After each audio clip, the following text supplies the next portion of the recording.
And so what I'm going to be presenting is the work that I've done over the last 2 years at Edinburgh with Professors Martin Evans, Richard Blythe, and Satya Majumdar. So, so consider this situation that might be all too familiar to you, maybe even from this morning, that you misplace your keys. It's not at the place that you usually keep it. Let's say you usually keep it by a key hook right next to your door, and this morning you saw that it's no longer there. And it's no longer there. And so what you would usually do is you would first go to the key hook by the door and you see that it's not there. And the next thing you would do is maybe you go to your living room and look at the coffee table and see if you left your keys there the previous night. And turns out it's not there either. Then you might go to your room and look at in the drawers, it's not there either. Maybe the kitchen table, and it's still not there. And then you might start getting the funny idea that you might have left it in the fridge, or you might have thrown it in the trash can yesterday night unknowingly. But that has happened to me before. I've left my keys in some funny places like these, but it's not often enough that I have to take this consideration seriously. So what you would usually do is before you reach or start getting these ideas, you would usually reset. That is, you would go back to where you usually put it, which is the key hook by the door, and you start the search process all over again. We do this intuitively, and it turns out that by doing so, the search process becomes much faster. And this is the idea behind searches with stochastic resetting. So to make this more concrete and mathematical, what we have is a diffusive process that starts at x naught, and every now and then, at a Poissonian rate, it resets back to where it starts from. Yeah, so every now and then, it resets back to the starting position with Poissonian resetting rate r. And the way we model the target is by having an absorbing boundary condition at x equal to 0. And the moment it crosses the boundary, we say that the search is completed and the target has been found. So we let the process run for however long it takes for the first passage to happen. And that is what we denote by TF here. And we say that the process is completed. The process is completed once it has found the target. And so in this talk, what I'll be considering is just one-dimensional search processes with no potentials whatsoever. So this is what I call stochastic resetting. And to see the advantages of stochastic resetting over normal diffusive searches, I will just tell you the results that's well known for search processes without resetting. So if you do not have resetting, we know that the first passage time distribution is given by this particular distribution, which is a particular case of a Levy distribution. And from that, you can calculate the survival probability, which is given by the error function here.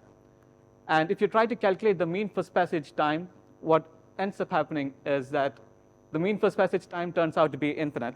So the reason for this is mathematically, when you multiply this by t and you look at the limit and you look at the integral, and on the upper limit you see that it diverges as square root of t, which means that you end up with an infinite mean first passage time.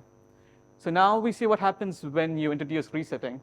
And the key insight that we use, which was mentioned in the previous talk, is something called as the renewal structure. So what that means is if you look at the trajectories between the resets, so say this trajectory, whatever trajectories between each reset, you see that it is just the usual diffusion process. So it is this idea that you use to calculate all the interesting quantities that you want in the processes with stochastic resetting. And this key insight actually tremendously simplifies a lot of the calculations that we are interested in. And once you do that, so this is what you get as the mean first passage time, and this is calculated using the renewal structure.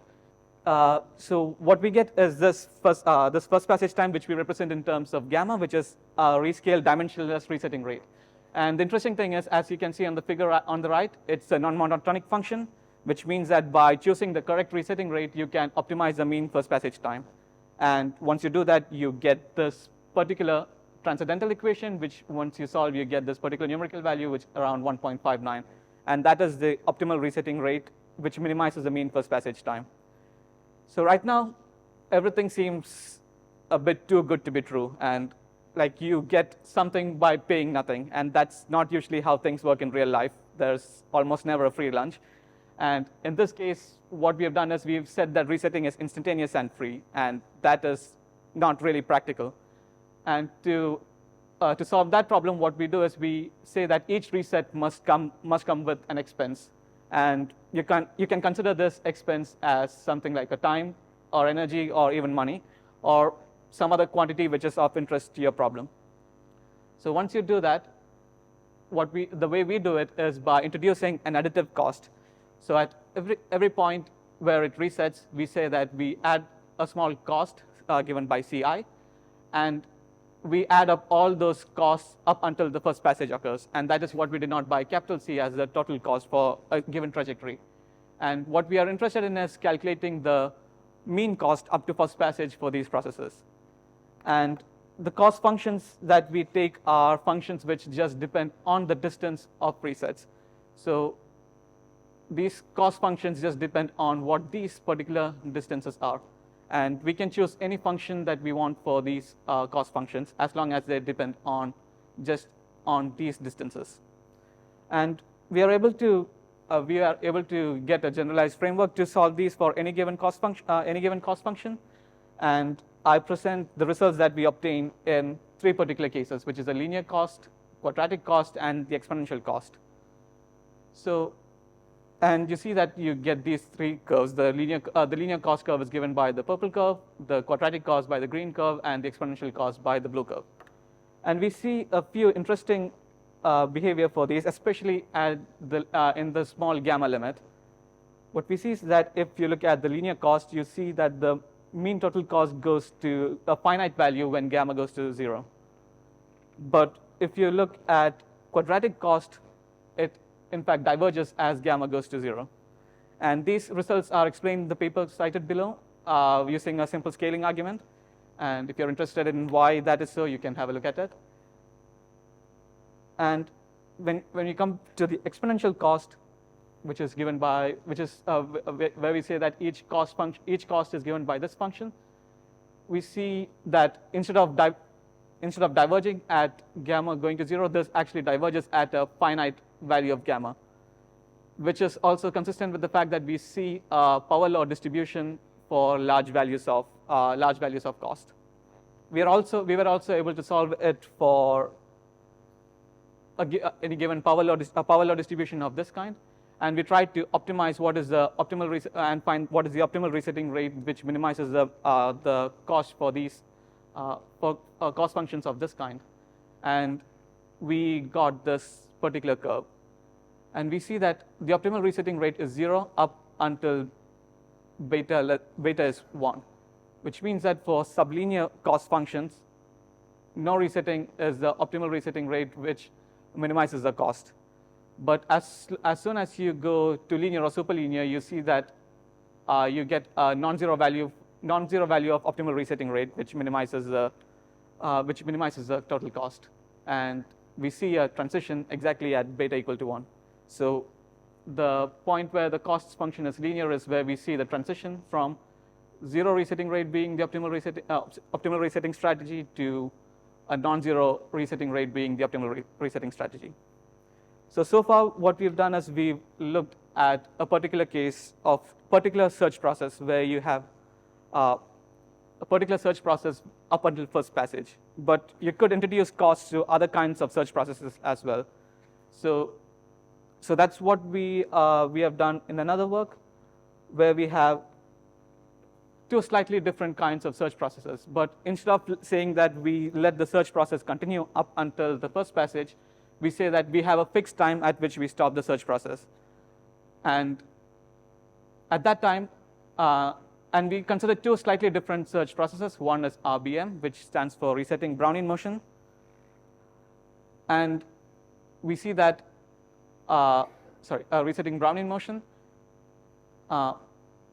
which means that at TF, we just strictly stop the search process. But we have another search process, which is RBB, which stands for resetting Brownian bridges, which has the additional constraint that at the endpoint, it must return back to where it started from. So we are able to bring in costs for these resets as well. But now here you have slightly different quantity as well. You have the success probability as well, since it's a finite time search process. And essentially, you have a competition between cost and success probability. And the way we bring in this competition is by introducing this particular quantity, and lambda here acts as a mediator or a degree of competition between the cost and the success probability.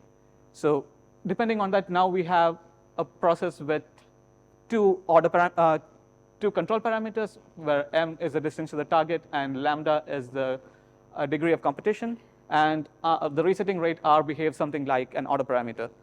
So now what we can do is you can minimize this for every choice of lambda and m, and you would get interesting phase diagrams that's not usually seen in equilibrium systems. And by optimizing this particular quantity, what we are essentially calculating is the point of diminishing returns, where if you pay more by resetting more, you do not gain substantially in success. So this is something that we worked on, and it's published in this particular work. And something else that we're doing is we could say that you don't have to do it in continuous time. You could do it in discrete time. It becomes slightly more complicated. It's something called, we end up with something called the Wiener-Hoff integral equation. But these can be solved for there are a few particular cases where we can solve these. And to conclude, what I've shown is that resetting can expedite search processes or make the mean first passage time finite. And we've seen how introducing cost changes this optimal strategy to optimal strategy for minimizing like the total cost and how to make a search process more efficient. And yeah, and something that we are planning on doing later is large deviation, something related to large deviations theory, where we saw, so in the case of exponential cost, we saw that there might be something like condensation transition, and the definitive way, as far as I know, to see is this, to calculate the large deviation function and see if the rate function shows any interesting behavior. And yeah, that's it. Thank you. Questions? What was this condensation transition? So in this particular case, what we saw is that this, if we want to get a power law of this kind, we saw that considering like what is the cost per reset and so on, we saw that if we have to get this, we have to assume something like where there is one big jump which contributes to the majority of this cost. So we got that by some kind of scaling argument, saying, yeah. When you have an exponential cost, you get a PC that is like that. Yeah. And that means that there is a condensation transition. That's what you're saying. That means that there is some one big or no. So the way I understand is, if we have to get this particular distribution, the way that you can only get this is by having one big jump and many smaller jumps which might be negligible.